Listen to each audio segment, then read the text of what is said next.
Kan? Dah cakap dah. Kalau OL tak apa. Oh, nampak. Lepas. Lepas.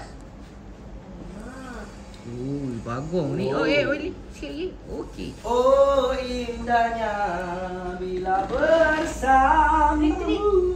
Oh, ini Abang Kelantan punya ni. Abang berada. Abang berada daripada Kelantan. Abang dari Kelantan. Abang dari Kelantan. Abang ke ecek dah. Yang baru lepas pun baru hantar Kelantan. Kita hantar lagi Kelantan.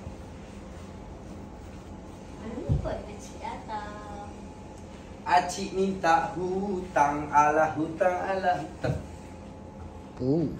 Sedap kan? Ush. Abang berada kan? Betul. Dengan meja makan pula tu. Ush.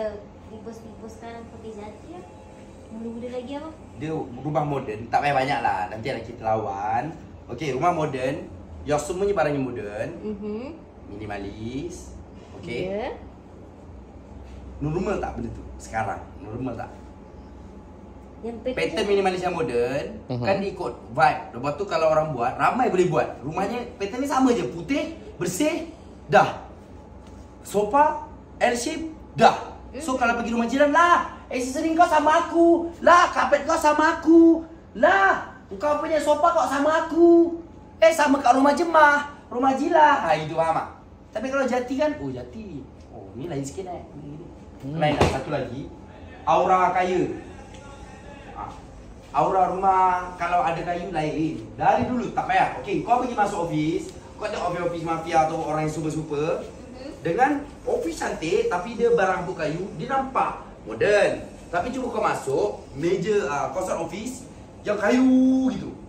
Dia yang bermainkan kayu auto. Dari 1000 tahun lepas pun sama, yang kayu tu tetap dia lain macam wow. Kita kalau nampak kayu tetap wow.